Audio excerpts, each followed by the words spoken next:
Welcome to the Individual Services Agreements training module. Today, we'll be focusing on how ISAs function as a shared student-centered tool for delivering services to students who receive support from non-public schools and agencies.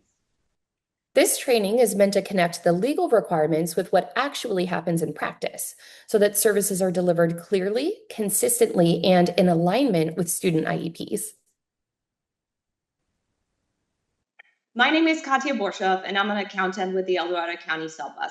I work closely with LEAs and charter schools on fiscal oversight, contracting, and compliance related to MPS and MPA services. And I'm Jen Parker, Director of School Services with Specialized Therapy Services. From the provider side, I work directly with ISAs in the context of service delivery, staffing, and implementation.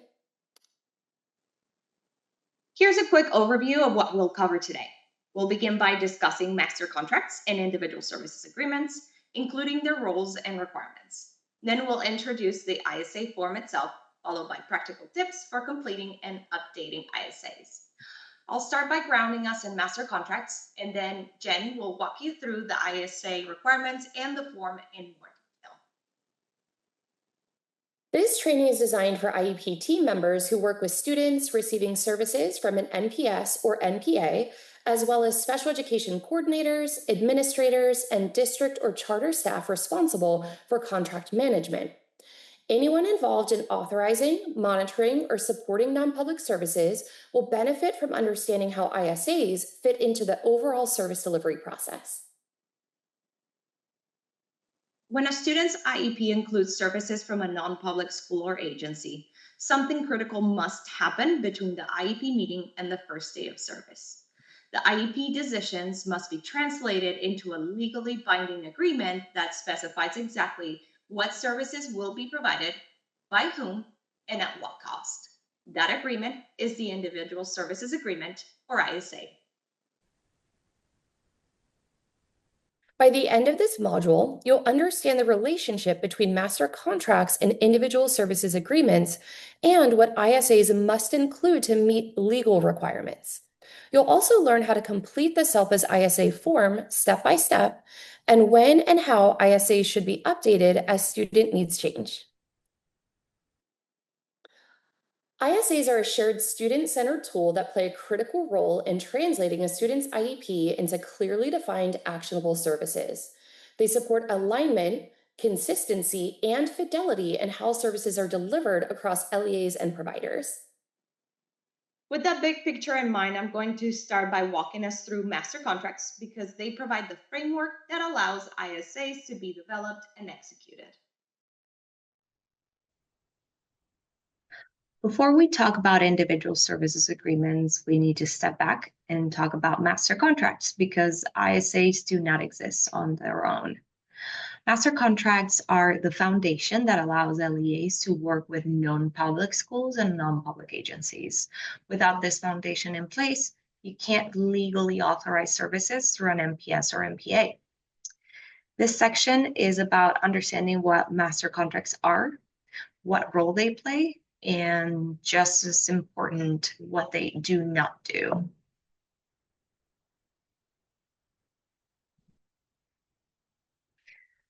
California Education Code Section 56366 requires a master contract whenever an LEA contracts with a non-public school or agency to provide special education services, related services, or transportation that's included in the student's IEP.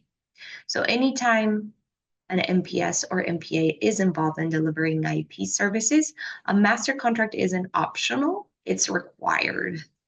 This applies regardless of how many students are served or how limited the services may be. The master contract sets up the formal relationship between the LEA and the MPS or MPA. It also confirms that the program is properly certified and compliant, and it establishes approved rates and lays out expectations around services, billing, and oversight. Importantly, it also authorizes the use of individual services agreements. The master contract creates the structure that allows the ISAs to exist. This part here is critical because many compliance issues come from misunderstanding what the master contract does and does not do. The master contract does not authorize services for individual students. It also doesn't replace the IEP, and it doesn't spell out what services a particular student will receive or how much they will cost. Even with a fully executed master contract, services cannot even begin without a student-specific ISA. Master contracts must be in place before a student is placed with an MPS or MPA. They ensure that services are provided only by programs that are approved by the California Department of Education, and they help create consistency in expectations and billing practices across placements. From a risk standpoint, they protect both the LEA and the MPS or MPA by clearly defining roles, responsibilities, and requirements upfront. A helpful way to think about this is that the master contract governs the relationship between agencies, while the ISA governs the services for an individual student. The master contract establishes the rules and the structure. Within that structure, the LEA and the MPS or MPA enter into individual services agreements for specific students during the contract term. One doesn't replace the other, they actually work together.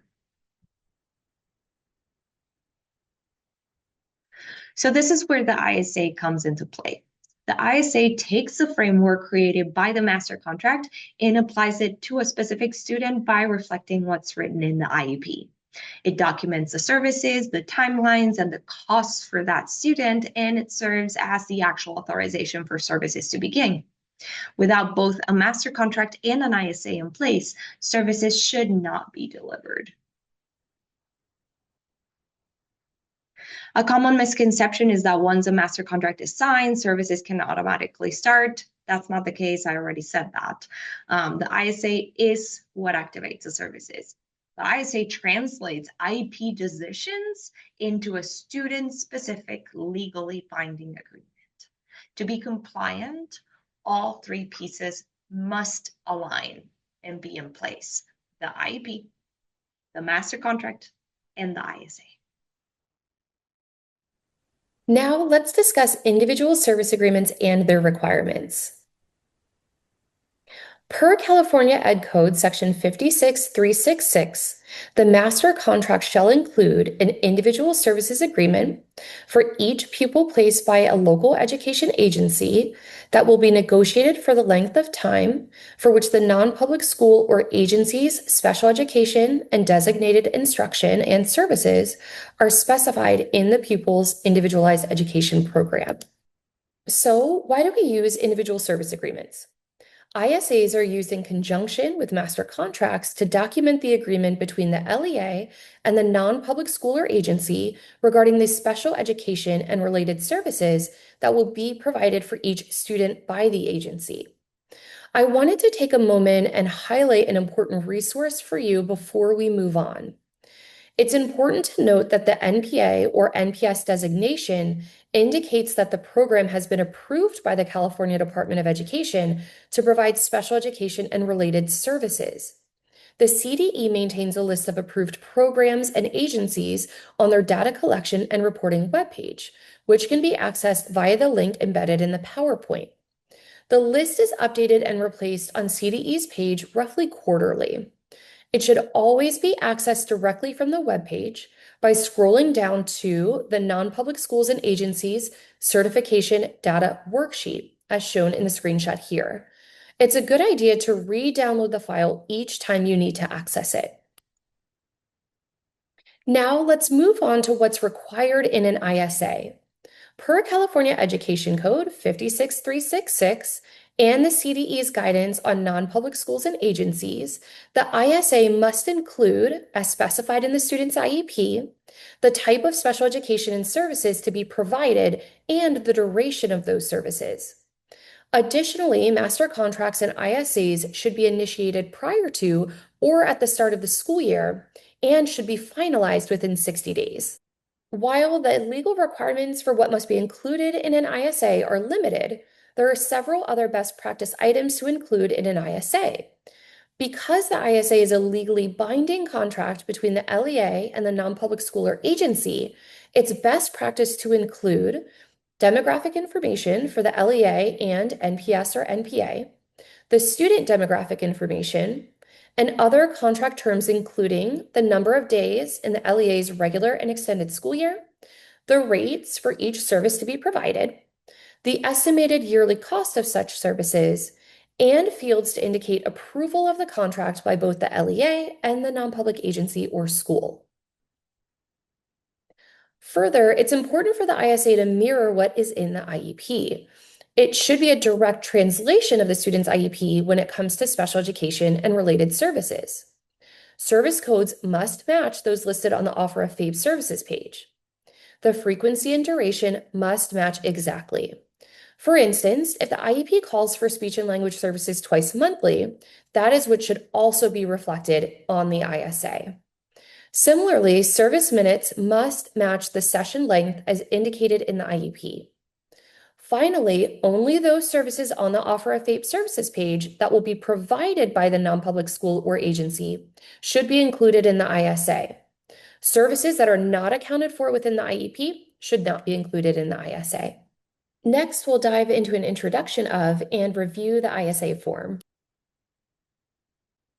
To help ensure that ISAs meet procedural requirements and best practice standards, the SELPA provides an ISA template in Excel format, which is updated regularly and is based on the master contract template provided by the SELPA Administrators of California.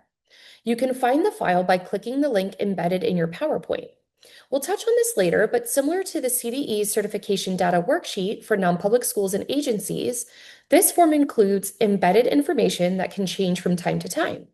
Therefore, it's best to re-download a fresh copy of the form before completing it. Let's start at the top of the form. Here, you'll add the demographic information for the LEA and non-public school or agency. The SELPA's ISA form connects with the CDE's non-public school and agency data certification worksheet, meaning you'll see the approval status once you select the NPS or NPA from the drop-down menu. As mentioned on the previous slide, this is why it's important to download a fresh copy of the form before using it. Next, you'll complete the student's demographic information. This should be pulled directly from the info and eligibility page of the student's IEP. Moving down, you'll scroll to the Agreement Terms section. Here, you'll reflect the service start and end date, which may align with the service start and end dates in the IEP or with the school year. You'll also add in the number of school days, weeks, and months for both the regular and extended school years. This may be pulled from your school's calendar. Next, you'll see an Inclusive Education Program section. This section should only be used if the ISA is for a student placed at a non-public school or residential treatment center. This section captures only the educational portion of the services provided. Now you'll see the Related Services section of the ISA. This is where you'll capture the services to be provided by the NPS or NPA. This section should include the duration and frequency of the services, exactly as they are prescribed within the student's IEP. As mentioned before, the non-public school and agency certification status auto-populates within the form when the NPS or NPA is selected from the dropdown at the start of the form. Similarly, you'll see the certification status for each individual service within this section of the ISA. It's important to note that services for which the NPS or NPA are not certified should not be included on the ISA. After the services information is entered, the cost per session should be included. This information should be pulled from the rate sheet included in the master contracts you have with the non-public school or agency. Below the related services, you'll be able to add information and pricing for any specialized equipment or supplies that the non-public school or agency will provide in service of the student. Additionally, one of the great things about this form is that you'll see the estimated related services cost and total for services and supplies will auto-populate once services and supply costs have been added in the fields above. Following the cost calculations, you'll enter the date by which the master contract was approved by the LEA's governing board, if that's applicable to your LEA. This information can be found in the published agendas from your board meetings. Next, you'll enter the frequency by which the non-public school or agency must provide progress reporting. This should match the frequency listed on the educational setting page of the student's IEP. Lastly, as the ISA is a legally binding contract, signatures are not only prudent but required. Signatures should be provided by a representative of the non-public school or agency and the LEA. Next, I'll toss it to Katya to discuss practical tips for completing and updating ISAs. All right, now we're officially out of theory land and into real life. Up to now, we've talked about requirements and structure, and this section is about what actually happens when you're sitting at your computer filling out an ISA. We're going to flag a few common trouble spots, and then we'll walk through the form together so you can see where these things show up in practice. And fair warning, this is where ISAs either become very straightforward or where they widely cause problems later. This is one of the most common places we see mistakes, so it's worth slowing down for just a minute. Master contracts love listing rates by the hour. IEPs, on the other hand, well, they don't like easy numbers. The ISA doesn't care which one you prefer, it just needs the math to line up. So this is the simplest way to handle it. You take the hourly rate from the master contract, you divide by 60 to get a per minute rate, and then you multiply by the session length from the IEP. That final number is what goes into the cost per session field on the ISA. There's no advanced math required. There's no creative rounding. It's just clear, boring math, which is exactly what we want here. So let's actually do this. I'm going to walk through filling out an ISA so you can see how all of this shows up in the real world. As I go, I'll point out the spots where we most often see questions or where things tend to get off track. All right, let's get started. We have the date of the contract, pretty straightforward. There's information about the local education agency and the LEA case manager name, that goes here. Then we have the name of the MPS or MPA, and you can see a couple of fields where its certification last updated. You want that to be the most recent. I think Jen already went through all of this, but it's worth repeating. We're going to use our friends from Specialized Therapy Services here. You can see that their status is approved. If it says conditional, it's okay to contract, but we need to follow up with the provider for more information on the certification status. Here you see that it populated the address, and all of these fields down there are also populated. All of these say yes. I'm looking for a no, actually, just to show you. And here you see in recreation services, our friends are not certified to provide that one service, but hey, they're certified to provide everything else. So that's. Then we're going to fill out the student information. Like Jen said, it comes from this section of the IEP. Here's all the information highlighted. And just bear with me for a second while I type things in.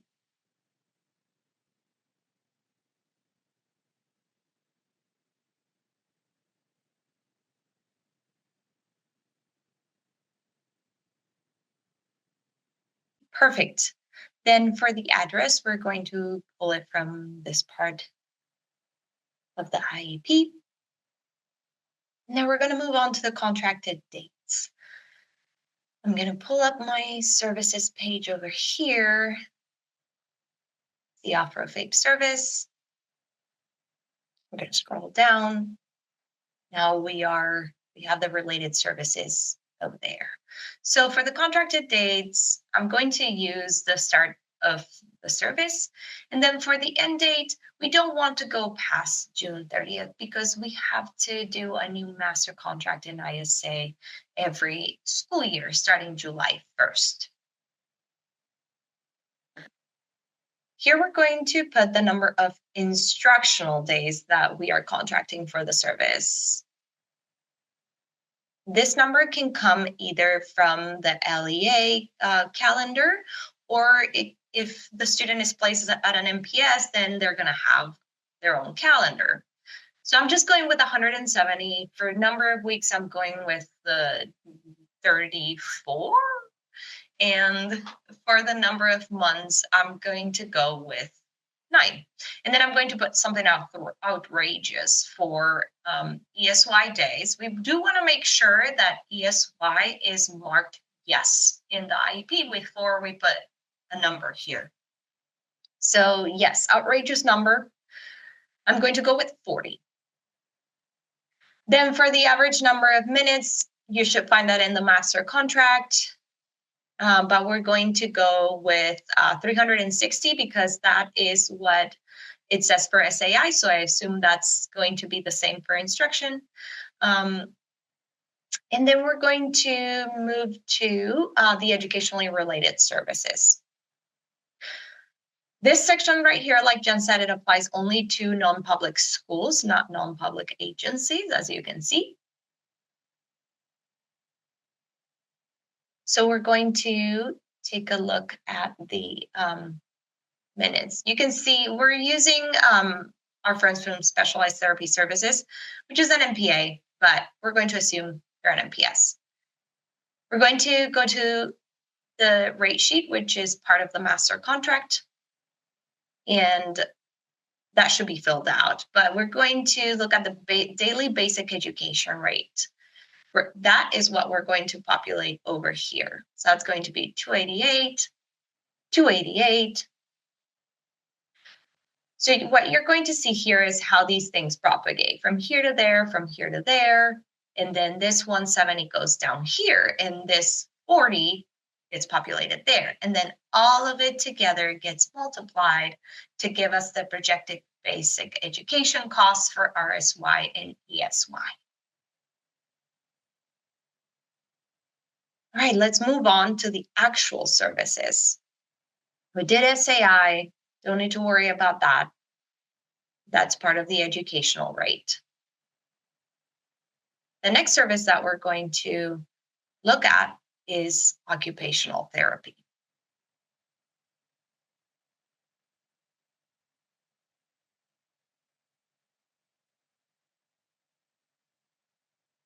You can see that it's 30 minutes per week. So we're going to put that here. Since the MPS is providing the service, we're going to put an X in the MPS column. You can see the location is non-public school.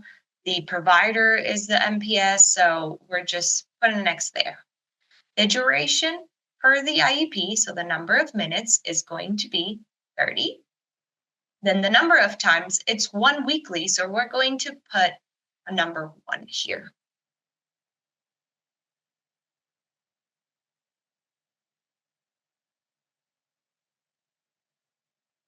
Then we said 1 weekly, right? The cost per session, we're going to do a little math. But remember, it is the hourly rate divided by 60, which is the number of minutes. You'll see these things propagate here. The number of weeks went there, and the number of weeks, the ESY weeks, went there, which is 40 divided by 5. That's why it says 8. There's a lot of formulas here. We do everything for you. Well, most things. We try to make it as easy as possible.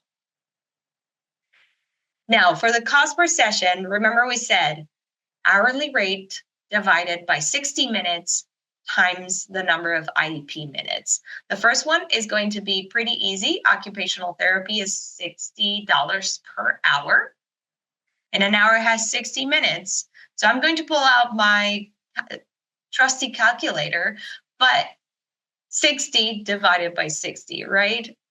$1 per minute times 30 minutes is going to be $30. Our session is going to cost $30. And so that's what I am going to put down there, 30. Now, the next one is individual counseling. Individual counseling here in the IEP is served at 50 minutes per week. So it's going to be pretty similar. We're going to put an X because it's the MPS providing it. We're going to put 50 once weekly. Now, for the rate, for the cost per session, it's 150, as you can see here, divided by 60 minutes, $2.50 a minute, and we're going to multiply it by 50 minutes. So that's 125 per 50-minute session. 150 an hour, 125 per 50-minute session. Now, counseling and guidance.